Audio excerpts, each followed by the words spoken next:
Hello നമസ്കാരം. ഇന്ന് ഞാൻ നിങ്ങളുടെ മുമ്പിൽ അവതരിപ്പിക്കാൻ പോകുന്നത് എങ്ങനെ നമുക്ക് CSS ബട്ടൺ ഉപയോഗിക്കാമെന്നും ബട്ടന് നമുക്ക് എന്തൊക്കെ മാറ്റങ്ങൾ വരുത്താമെന്നും ഒരു ബട്ടൺ നമ്മൾ ചേർത്ത് കൊടുക്കുമ്പോൾ അതിൽ എന്തൊക്കെ കാര്യങ്ങൾ നമുക്ക് CSS ഉപയോഗിച്ച് ചേർത്ത് കൊടുക്കാം എന്നതിനെ കുറിച്ചാണ്. ഓക്കെ, ആദ്യം തന്നെ നമുക്ക് ഒരു എക്സാമ്പിൾ ചെയ്ത് നോക്കാം. നമുക്കിഷ്ടമുള്ള സാധാരണ നമ്മൾ ചെയ്യുന്ന രൂപത്തിൽ തന്നെ നമ്മൾ HTML വെച്ച് തുടങ്ങി. ഓക്കെ, അതിനുശേഷം നമ്മൾ CSS ചേർത്ത് കൊടുക്കാൻ വേണ്ടി സ്റ്റൈൽ എന്ന ടാഗ് ചേർത്ത് കൊടുക്കുന്നുണ്ട്.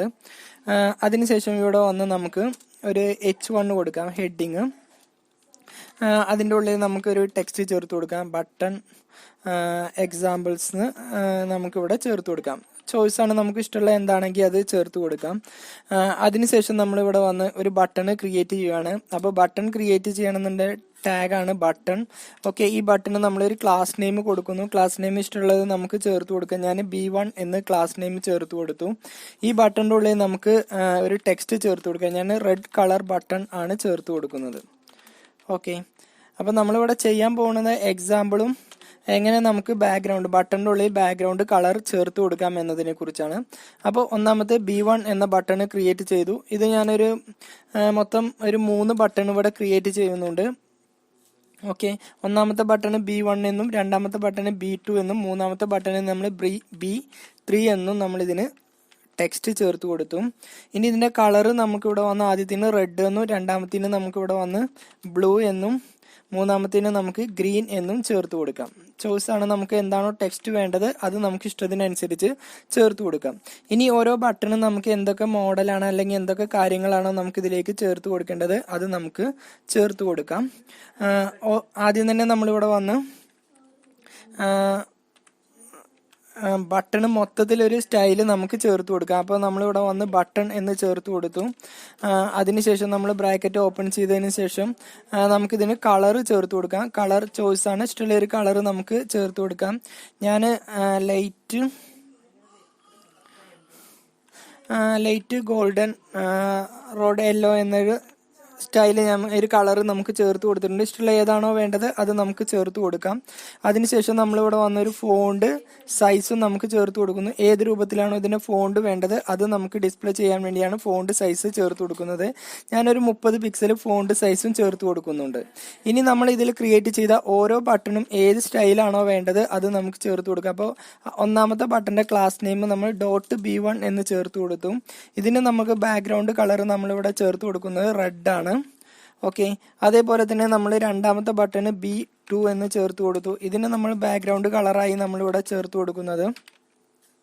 രണ്ടാമത്തേതിന് നമ്മൾ ബ്ലൂ ആണ് ചേർത്ത് കൊടുക്കാൻ ഉദ്ദേശിക്കുന്നത്. അപ്പോൾ ബ്ലൂ എന്നും ചേർത്ത് കൊടുത്തു. അതേപോലെ മൂന്നാമത്തെ ബട്ടണും നമുക്ക് എന്താണോ വേണ്ടത് അത് നമുക്ക് ഇവിടെ ചേർത്ത് കൊടുക്കാം. അപ്പോൾ .B3 എന്ന് ചേർത്തതിന് ശേഷം നമുക്ക് ഇതിൻ്റെ ഉള്ളിൽ എന്താണോ ബാക്ക്ഗ്രൗണ്ട് കളർ വേണ്ടത് അത് നമുക്ക് ചേർത്ത് കൊടുക്കാം. അപ്പോൾ ഇതിന് നമ്മൾ ബാക്ക്ഗ്രൗണ്ട് കളർ ചേർത്ത് കൊടുക്കാൻ ഉദ്ദേശിക്കുന്നത് ഗ്രീൻ ആണ്. അപ്പോൾ എന്താണോ നമുക്ക് അതിന് വേണ്ടത് അത് ചേർത്ത് കൊടുക്കാം. ഇനി നമുക്കിതൊന്ന് റണ്ണ് ചെയ്യിപ്പിച്ച് നോക്കാം. അപ്പോൾ നമുക്ക് ഈ എക്സാമ്പിൾ ഇത് നമ്മൾ റണ്ണ് ചെയ്യിക്കുമ്പോൾ നമുക്ക് ഈ രൂപത്തിലായിട്ട് ഡിസ്പ്ലേ ചെയ്തു വരും. ഒന്നാമത്തേന് നമുക്ക് ഇവിടെ വന്ന് റെഡ് കളറും രണ്ടാമത്തേന് ബ്ലൂ കളറും മൂന്നാമത്തേന് നമുക്ക് ഗ്രീൻ കളറുമായിട്ടാണ് നമുക്കിവിടെ ഡിസ്പ്ലേ വരുന്നത്. ഓക്കെ, അപ്പോൾ ബാക്ക്ഗ്രൗണ്ട് കളർ നിങ്ങൾക്ക് മനസ്സിലായെന്ന് വിചാരിക്കുന്നു. അടുത്തതായി നമ്മൾ ചെയ്യാൻ പോകുന്നത് എങ്ങനെ നമുക്കിതിന് ബോർഡർ ചേർത്ത് കൊടുക്കാം എന്നതിനെ കുറിച്ചാണ്. അപ്പോൾ ബോർഡർ ചേർത്ത് കൊടുക്കാൻ സാധാരണ നമ്മൾ ചെയ്യുന്ന രൂപത്തിൽ തന്നെ ഇതിൽ നമ്മൾ ആദ്യം നമുക്കിതിലേക്ക് ബോർഡർ ചേർത്ത് കൊടുക്കാം. അപ്പോൾ ബോർഡർ ചേർത്ത് കൊടുക്കാൻ ഇതിൽ നമ്മൾ 3 ബട്ടണ് ക്രിയേറ്റ് ചെയ്തിട്ടുണ്ട്. ഒന്നാമത്തെ ബട്ടണ് നമ്മളിവിടെ വന്ന് നൺ എന്ന് ചേർത്ത് കൊടുത്തു, അതായത് സാധാരണ നമുക്ക് വരാൻ വേണ്ടിയിട്ട്. രണ്ടാമത്തേതിന് നമ്മളിവിടെ വന്ന് സോളിഡ് എന്നും ചേർത്ത് കൊടുത്തു. ഓക്കെ, മൂന്നാമത്തേതിന് നമ്മളിവിടെ വന്ന് ഗ്രൂവ് എന്നും ചേർത്ത് കൊടുത്തു. എന്താണോ വേണ്ടത് അത് നമുക്ക് ചേർത്ത് കൊടുക്കാം.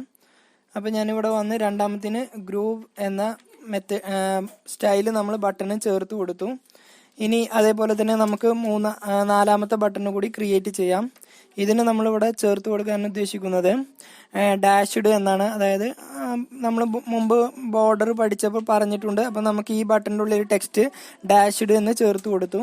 അടുത്തതായി നമ്മളിവിടെ ചേർത്താണ് B5 എന്നാണ് ചേർത്ത് കൊടുക്കുന്നത്. ഇതിൻ്റെ ഉള്ളിൽ നമ്മൾ ചേർത്ത് കൊടുക്കാൻ ഉദ്ദേശിക്കുന്നത് ഡോട്ടഡ് എന്നാണ്. ഡോട്ട് രൂപത്തിൽ ഡിസ്പ്ലേ ചെയ്യാൻ വേണ്ടിയാണ് നമ്മൾ ഡോട്ടഡ് ഉപയോഗിക്കുന്നത്. അടുത്തതായി നമ്മളിവിടെ ചേർത്ത് കൊടുക്കുന്നത് B6 എന്നും ചേർത്ത് കൊടുത്ത് ഇതിന് നമുക്ക് ഡബിൾ എന്നാണ് ചേർത്ത് കൊടുക്കുന്നത്. അതായത് 2 ലൈൻസ് ആയിട്ട് വരാൻ വേണ്ടിയാണ് നമ്മൾ ഡബിൾ എന്ന് ചേർത്ത് കൊടുക്കുന്നത്. ഇനി നമുക്കിതിലെ ഓരോന്ന് നമുക്ക് എങ്ങനെയാണ് ഉപയോഗിക്കുന്നതെന്ന് നോക്കാം. അപ്പോൾ ഒന്നാമത്തെ ബട്ടൺ നമ്മളിവിടെ വന്ന് ബോർഡർ നണ്ണ് എന്നാണ് ചേർത്ത് കൊടുക്കുന്നത്. ഒരു ബോർഡറും നമുക്കിതിന് വേണ്ട, പ്രത്യേകിച്ച് ഒരു ബോർഡറൊന്നും വേണ്ട. അപ്പോൾ ഒന്നാമത്തിന് ഞാൻ നൺ എന്ന് ചേർത്ത് കൊടുത്തു. ഇനി രണ്ടാമത്തതിന് നമ്മൾ ചേർത്ത്, അതായത് B2 എന്ന ബട്ടൺ നമ്മളിവിടെ വന്ന് ബോർഡർ എന്ന് ചേർത്ത് കൊടുത്തു. അതിനുശേഷം നമുക്ക് ബോർഡറിന്റെ ലൈൻസ് എത്ര തിക്നെസ് വേണം എന്ന് ചേർത്ത് കൊടുത്തു. ഏത് കളറാണോ വേണ്ടത് അത് നമ്മളിവിടെ ചേർത്ത് കൊടുത്തു. അതിനുശേഷം നമുക്കത് ഏത് ലൈൻസ് സ്റ്റൈലാണോ വേണ്ടത് അതും നമ്മളിവിടെ ചേർത്ത് കൊടുത്തു. നമുക്ക് സോളിഡ് രൂപത്തിൽ ഡിസ്പ്ലേ ചെയ്യാൻ വേണ്ടി നമ്മൾ സോളിഡ് എന്നും ചേർത്ത് കൊടുത്തു. അടുത്തത് അതേപോലെ തന്നെ നമുക്ക് B3 എന്ന ബട്ടൺ നമുക്ക് അടുത്തതായി ചെയ്യാം. B3 നമുക്ക് കളർ, ഇതിലേക്ക് അഡീഷണൽ ആയിട്ട് നമുക്ക് കളർ കൂടി ചേർത്ത് കൊടുക്കാം. കളർ നമ്മളിവിടെ ചേർത്ത് കൊടുക്കുന്നത് ബ്ലാക്ക് ആണ്. ഓക്കെ, അതിനുശേഷം നമുക്കിവിടെ വന്ന് ബോർഡറിന് എന്തൊക്കെ സ്റ്റൈലുകളാണോ വേണ്ടത് അത് ചേർത്ത് കൊടുക്കാം. ആദ്യം തന്നെ അതിന്റെ തിക്നെസ് എത്രത്തോളം വേണം എന്ന് ചേർത്ത് കൊടുത്തു. അതിനുശേഷം അതിന്റെ കളർ, ബോർഡറിന് ഏത് കളറാണോ വേണ്ടത് അത് ചേർത്ത് കൊടുത്തു. അതേപോലെ തന്നെ അത് ഏത് സ്റ്റൈലിലാണോ നമുക്ക് ഡിസ്പ്ലേ ചെയ്യേണ്ടത് അത് നമ്മളിവിടെ ചേർത്ത് കൊടുത്തു. നമ്മൾ ഗ്രൂവ് എന്ന സ്റ്റൈലാണ് നമുക്ക് ഡിസ്പ്ലേ ചെയ്യേണ്ടത്, അപ്പോൾ അതും നമ്മളിവിടെ ചേർത്ത് കൊടുത്തു. അപ്പോൾ നമ്മൾ B3 മൂന്നാമത്തെ ബട്ടൺ സെറ്റ് ചെയ്തു. അതേ രൂപത്തിൽ നമുക്ക് ഇനി ഇവിടെ വന്ന് B4 എന്ന ബട്ടൺ ക്രിയേറ്റ് ചെയ്യാം. അപ്പോൾ B4 എന്ന് ചേർത്ത് കൊടുത്തു. ഓക്കെ, നമുക്കിതിന് ബാക്ക്ഗ്രൗണ്ട് കളർ എന്താണോ വേണ്ടത് അത് നമുക്ക് ചേർത്ത് കൊടുക്കാം. ചോയ്സ് ആണ്, നമുക്ക് ഇഷ്ടമുള്ള ഒരു കളർ ചേർത്ത് കൊടുത്തു. ഞാൻ യെല്ലോ കളർ ഇതിന് ബാക്ക്ഗ്രൗണ്ട് ആയി ചേർത്ത് കൊടുത്തു. അതിനുശേഷം ഞാനിവിടെ വന്ന് ബോർഡർ ചേർത്ത് കൊടുക്കുകയാണ്. അപ്പോൾ ബോർഡർ എന്ന് ചേർത്ത് കൊടുത്തു. അതിനുശേഷം അത് എത്രയാണോ വേണ്ടത് അത് ചേർത്ത് കൊടുത്തു.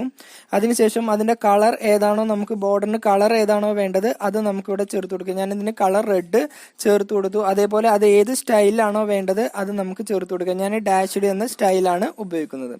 അടുത്തത് നമുക്ക് B5 എന്ന ബട്ടണിന് എന്തൊക്കെയാണോ പ്രോപ്പർട്ടീസ് വേണ്ടത് അത് ചേർത്ത് കൊടുക്കാം. അപ്പോൾ B5 എന്ന് ചേർത്ത് കൊടുത്തു. ആദ്യം തന്നെ നമുക്ക് ഇവിടെ വന്ന് ബാക്ക്ഗ്രൗണ്ട് കളർ സെറ്റ് ചെയ്യാം. ബാക്ക്ഗ്രൗണ്ട് കളർ ഞാൻ ഇവിടെ വന്ന് ഓറഞ്ച് ആണ് ചേർത്ത് കൊടുക്കുന്നത്. അതിനുശേഷം നമുക്ക് ഈ B5ന് ബോർഡറിന് എന്തൊക്കെ സ്റ്റൈലുകളാണോ വേണ്ടത് അത് ചേർത്ത് കൊടുക്കാം. ബോർഡർ ആദ്യം തന്നെ അതിന്റെ തിക്നെസ് 5 പിക്സൽ ചേർത്ത് കൊടുത്തു. അതിനുശേഷം നമുക്ക് അതിന് ഏത് ലൈൻസ് ആണോ വേണ്ടത് അത് നമുക്കിവിടെ ചേർത്ത് കൊടുക്കാം. അപ്പൊ നമുക്കിവിടെ വന്ന് ബ്ലാക്ക് കളറിലാണ് അത് വേണ്ടത്. അപ്പൊ ഞാനിവിടെ വന്ന് ബ്ലാക്ക് എന്നും ചേർത്ത് കൊടുത്തു. അതിനുശേഷം നമുക്കത് ലൈൻസ് ഏത് രൂപത്തിലാണോ നമുക്ക് ഡിസ്പ്ലേ ചെയ്യേണ്ടത് അതും നമുക്ക് ചേർത്ത് കൊടുത്തു. ഡോട്ടഡ് എന്ന രൂപത്തിലാണ് ഡിസ്പ്ലേ ചെയ്യുന്നത്, അപ്പോൾ നമ്മളിവിടെ വന്ന് ഡോട്ടഡ് എന്ന് ചേർത്ത് കൊടുക്കാം.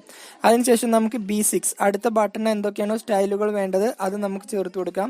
ഒരു ബാക്ക്ഗ്രൗണ്ട് കളർ നമുക്കിതിന് ചേർത്ത് കൊടുക്കാം. ചോയ്സ് ആണ്, നമുക്ക് ഇഷ്ടമുള്ള ഒരു കളർ ചേർത്ത് കൊടുക്കാം. ഇതിന് ബാക്ക്ഗ്രൗണ്ട് കളർ ഞാൻ ലൈറ്റ് ബ്ലൂ ചേർത്ത് കൊടുക്കുന്നുണ്ട്. ഓക്കെ, അതിനുശേഷം ഇവിടെ വന്ന് ഇതിന് ബോർഡർ എത്രയാണോ വേണ്ടത് അത് നമുക്ക് ചേർത്ത് കൊടുക്കാം. ബോർഡർ നമ്മളിവിടെ വന്ന് 5 പിക്സൽ ബോർഡർ ചേർത്ത് കൊടുത്തു. അതേപോലെ അതിന് കളർ ഏതാണോ വേണ്ടത് അത് നമുക്ക് ചേർത്ത് കൊടുക്കാം. ബ്ലൂ കളർ ചേർത്തു. അത് എത്ര ലൈൻസിലാണോ വരേണ്ടത് അതും നമ്മളിവിടെ ചേർത്ത് കൊടുത്തു. ഡബിൾ എന്ന രൂപത്തിലാണ് ചേർത്ത് കൊടുക്കുന്നത്. അപ്പോൾ നമുക്ക് ഈ പേജ് ഒന്ന് റൺ ചെയ്യിപ്പിച്ചു നോക്കാം. അപ്പോൾ ഈ രൂപത്തിലാണ് ഡിസ്പ്ലേ ചെയ്ത് വരുന്നത്. നൺ എന്ന ഇതിന് നമുക്ക് പ്രത്യേകിച്ച് ബോർഡർ ഒന്നുമില്ല. രണ്ടാമത്തിന് സോളിഡ് ആയിട്ടാണ് ബോർഡർ വരുന്നത്. ഗ്രൂവ് എന്ന രൂപത്തിൽ വരുന്നുണ്ട്, ഡാഷ്ഡ് എന്ന രൂപത്തിൽ വരുന്നുണ്ട്, അതേപോലെ ഡോട്ടഡ് എന്ന രൂപത്തിലും അതേപോലെ ഡബിൾ എന്ന രൂപത്തിലും നമുക്ക് ബോർഡർ ഡിസ്പ്ലേ ചെയ്തു വരുന്നു. അപ്പോൾ ബട്ടൺ എങ്ങനെ ബോർഡർ ചേർത്ത് കൊടുക്കാം എന്നതാണ് ഇതിൽ നമ്മൾ പറഞ്ഞത്.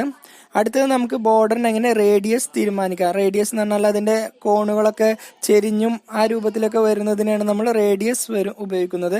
അപ്പോൾ നമുക്ക് എങ്ങനെ ബോർഡറിന് റേഡിയസ് ചേർത്ത് കൊടുക്കാം എന്ന് നോക്കാം. ഒന്നാമത് നോർമലാണ്, നമുക്ക് അതിന് പ്രത്യേകിച്ച് റേഡിയസ് ഒന്നും ചേർത്ത് കൊടുക്കുന്നില്ല. രണ്ടാമത് B2 എന്ന ബട്ടണാണ് നമ്മൾ റേഡിയസ് ചേർത്ത് കൊടുക്കുന്നത്.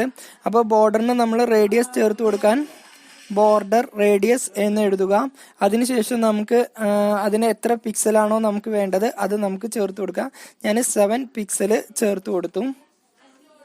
അപ്പോൾ നമുക്കതിൻ്റെ ഈ ഒന്നാമത്തേന് നമ്മൾ 7 പിക്സൽ രൂപത്തിലാണ് നമുക്കിതിൻ്റെ ബോർഡർ റേഡിയസ് വരുന്നത്.